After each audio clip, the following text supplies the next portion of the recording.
Guys, Mr. Benchwork here. Today I am with Dennis Bennan, and we wanted to show you this layout together. So Dennis and I have been working on this layout for 5 years now? About that. About 5 years. And it started off as plain Jane benchwork with track attached, and from there we've just kept adding and modifying as the client has requested. And so we keep going and we keep running into each other. So we figured we'd finally make a video. So go ahead and tell people who you are and all that fun stuff, and we'll go from there. Well, I'm Dennis Bennan. I run Brennan's Model Railroading on a website. You can find me. Just look up Brennan's Model Railroading. I'll link below. And I got brought into this project after Andrew had created all the bench work, but yeah, it was actually an interesting situation because the original way I got into this layout is I had another layout builder contract me to build the bench work, and then that guy was going to do all the scenery and everything else. Well, he ended up not doing that, and Dennis and I got to talking, and I connected him with the client, and lo and behold, 5 years later, we're still working on the darn thing. Yeah. So today you just put in this viaduct, right? Yeah. Just did this. This one vexed me for quite a while until I kind of. Yeah, it's turning out great, and as soon as you get some scenery wrapped around it to kind of blend it in, it's going to look great. Yeah, it'll look great. Before it was just. It's just like over there, bare. Yeah, so it's just a piece of 3/4 inch plywood floating in air, and so we're slowly getting rid of that kind of stuff. So my goal now, this week, is to finish everything from like here up. So okay, so you're going to be busy for the rest of the week. Yeah, I'm busy, and so I mean, you've done basically everything on that side of the layout, and you're starting to do this side. The mountain was done by somebody else, yes. A friend of the family, I believe it was. Turned out great, but it's not the style of modeling we do. Right. So that said, Dennis here loves doing the city stuff, and I'll let him tell you a little bit more about that as we move on. Well, right here, this is the industrial area of the city, and what I've done is, this is actually pretty deceiving. Let me take this building out and show you what I've done here. See this? I've created these buildings so it looks like a full-size building, but it's actually, the roof is resting on top of another level. And these were all basically false front buildings, but I added a roof to them and overlapped the lower level or the upper level. And why did I do that? Because I wanted to disguise it.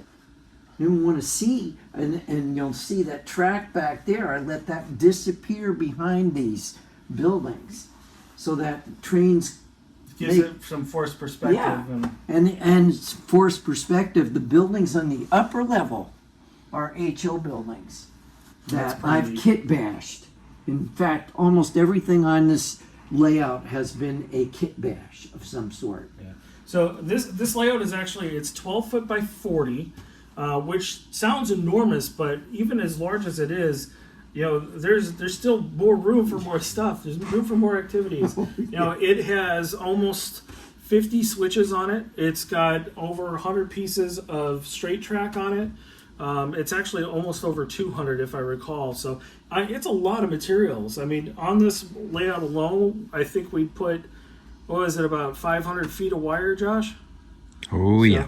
This was actually one of the first jobs that Josh worked with me on back in the day. I mean, he was helping me part-time, and now he's working for me full-time, so things have changed quite a bit.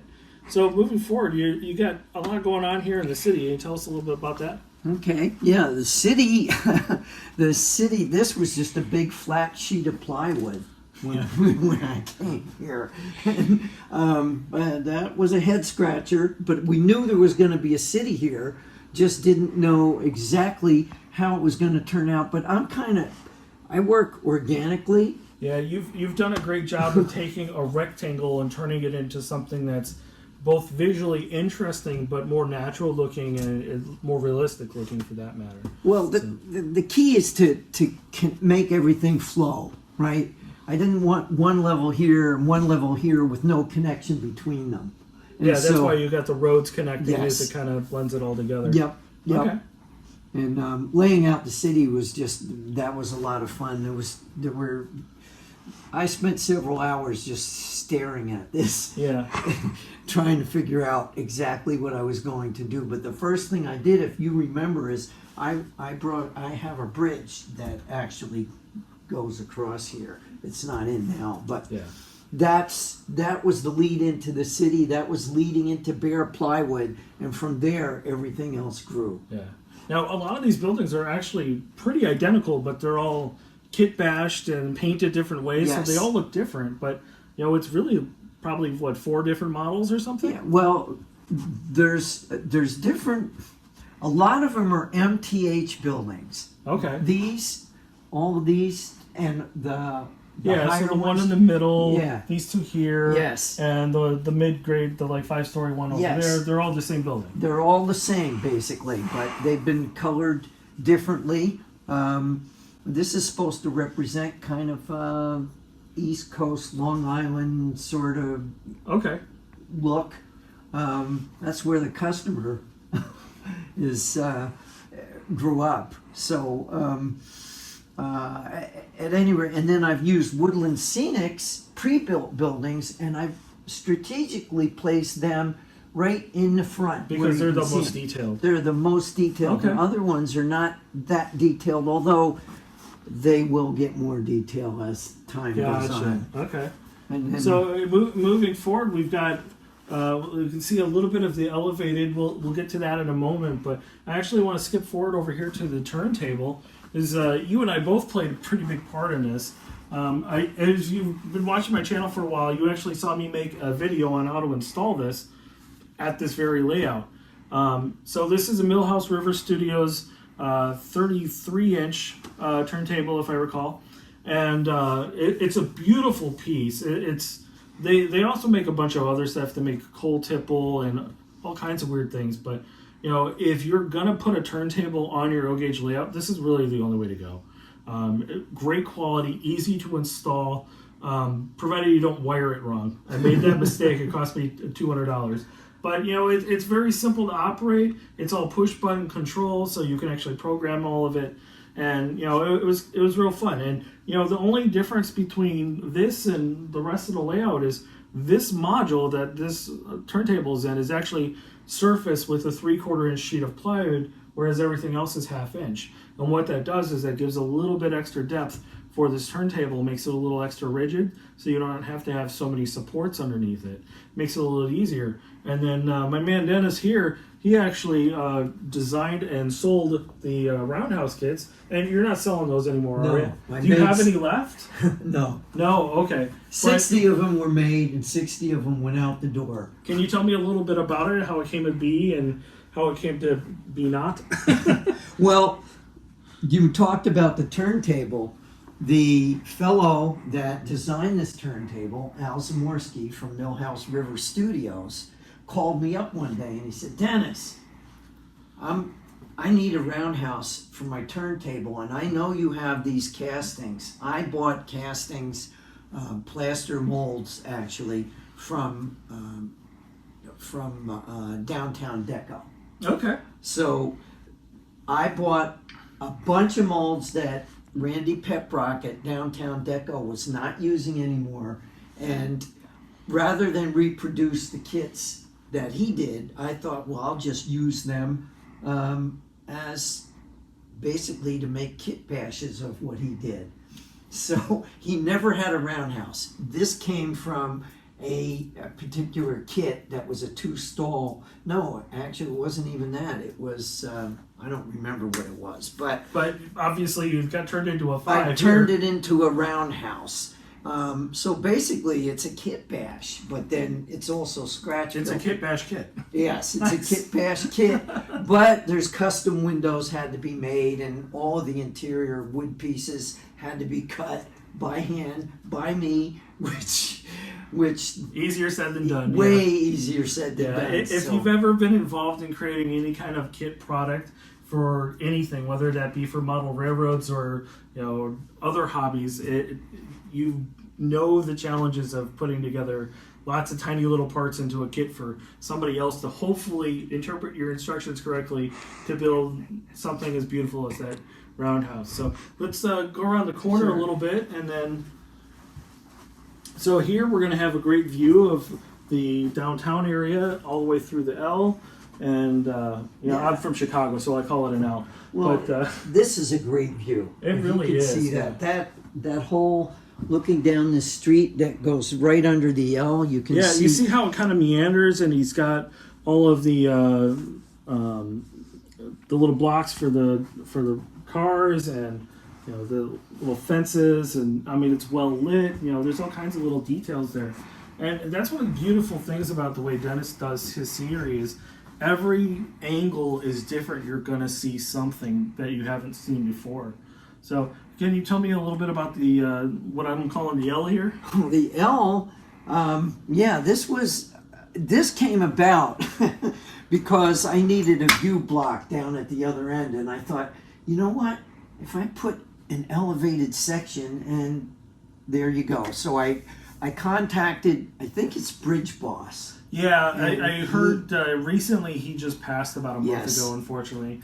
So we'll see what happens with that. But I mean, he made beautiful kits, so hopefully it lives on in some way. And it was quite a chore to do this because it's a lot of pieces. It's a lot of pieces. It took me a while to put that all together.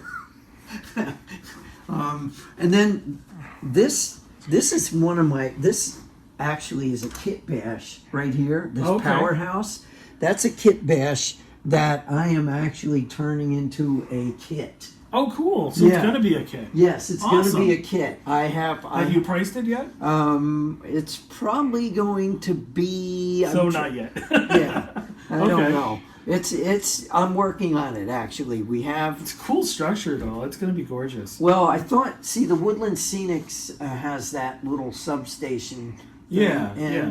I needed to support. I needed to support that. Plus, the other thing is, you notice all the angles here. See the way all this is all these different angles. It jumps around and breaks up. Yes, it breaks up the piece of plywood 90-degree look. Right. Yeah. And I also wanted to have a reason to have a wall there, so I came up with the building. Okay. And an excuse to add details. Yeah, exactly. Oh, okay. So it's not all flat. Now this is not finished yet. I mean, that's just what I call roughed in. Okay. I've got to add some greenery and trees and junk and stuff. Just all of that. Rolled over vehicle down the cliff, that kind of thing. Right. Okay. So, and then we've got this beautiful train station, and this is built by another layout builder. Who's this? TW Train Works. TW Train. Okay. So they put out gorgeous kits. This stuff is just, and you should see the box that it comes in. It's absolutely impressive. It's a crate, and this actually is pre-built. So so it just plop it in place, thankfully. But it ended up being a great focal point for the city, and you've got a little trolley track running around, which you'll eventually seed into the road bed. You can see this is unfinished, but that's all going to be. This will all be one street with the track embedded in the street. Cool.